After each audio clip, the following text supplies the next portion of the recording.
Hai Swipers, kembali lagi di Swipreneur, edukasi membangun farmasi. Masih di chapter yang sama, kita sebelumnya membahas konsep perilaku pelanggan. Saat ini kita akan mulai masuk apa sih sebenarnya hak konsumen.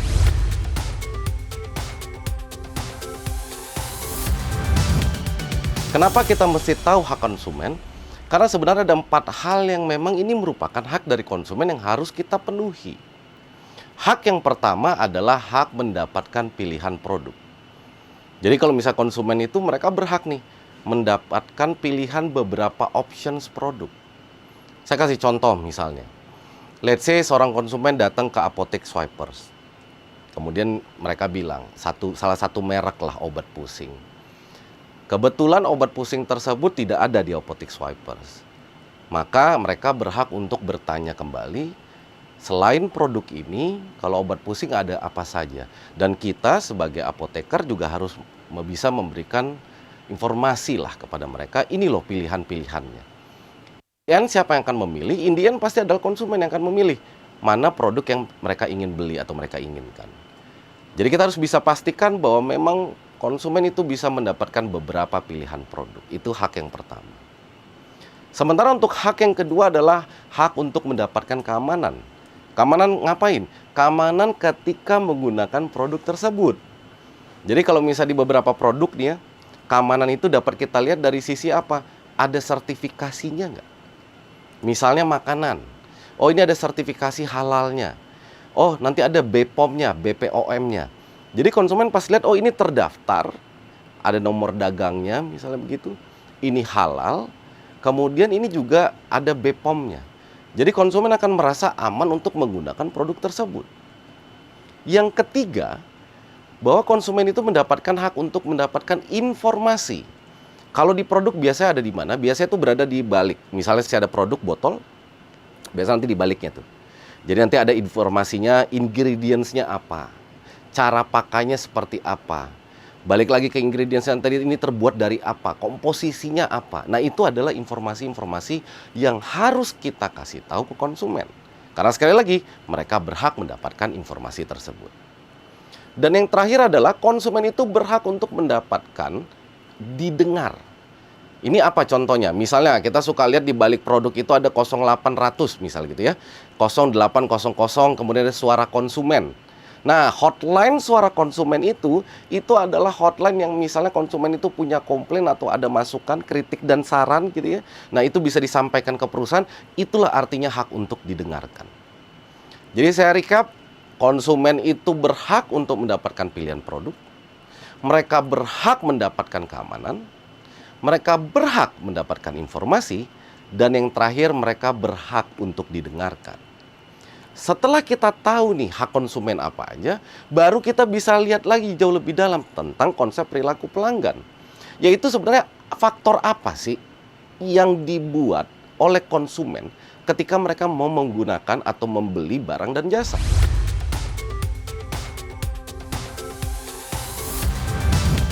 Apa faktor keputusan pembelian konsumen? Saya selalu pakai contoh dari teori yang cukup lama ini.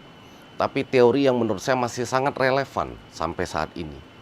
Jadi teori ini berbicara tentang akronim singkatan SPADE-F. Kita mulai dari yang pertama. Sekali lagi ini adalah decision making units. Jadi ketika konsumen mau membeli barang, siapa sih yang terlibat di dalamnya? Kita ambil dari SPADE-F. Yang pertama adalah starter. Saya kasih perumpamaan cerita lah ya. Let's say ada seorang anak kuliah dan dia itu pengen banget dibelikan mobil oleh orang tuanya.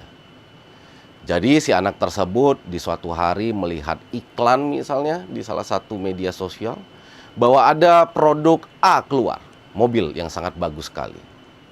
Nah, akhirnya dia terpikir, waduh, saya pengen banget nih beli mobil ini. Kenapa dia pengen beli mobil?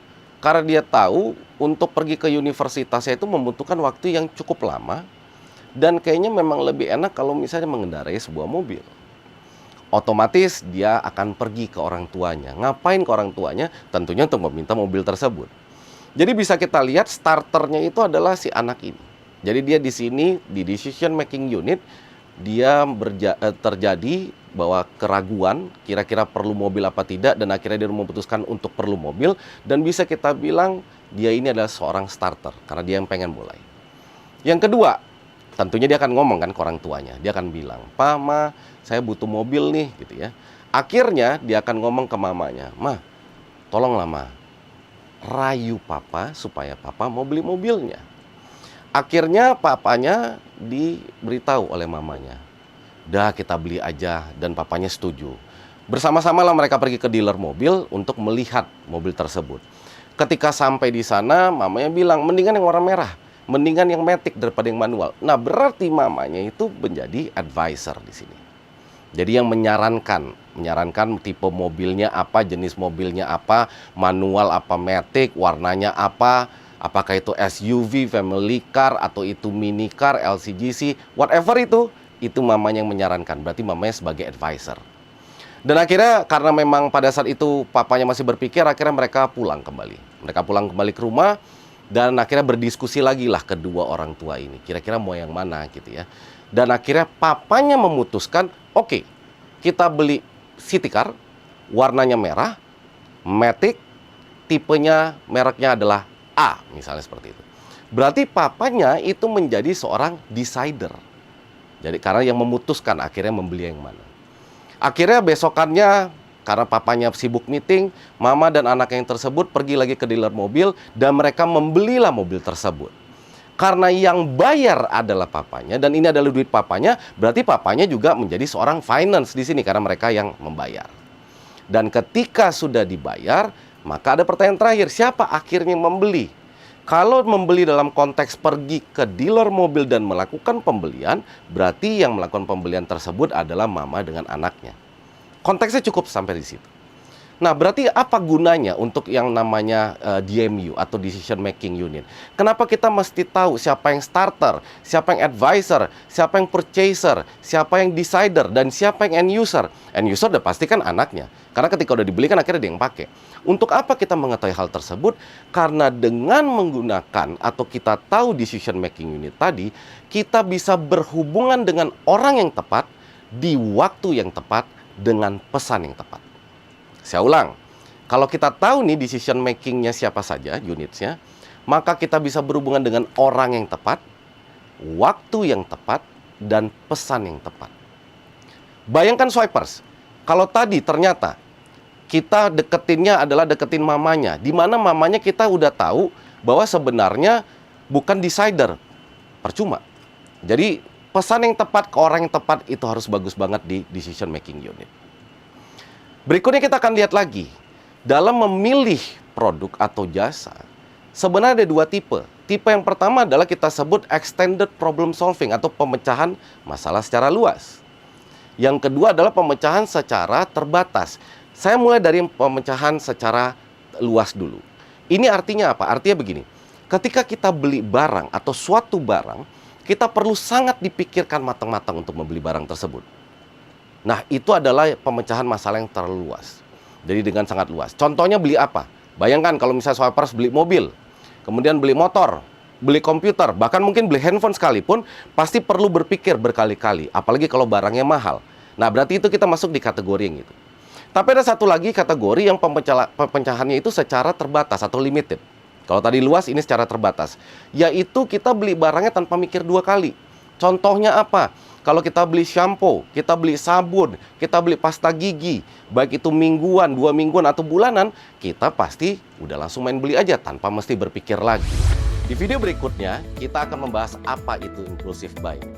Tapi sebelumnya, jangan lupa untuk subscribe, like, share, dan jangan lupa juga untuk menyalakan fitur lonceng notifikasinya untuk mendapatkan video-video dari kami berikutnya. Swipreneur, edukasi membangun farmasi. Salam sehat. Swipe RX.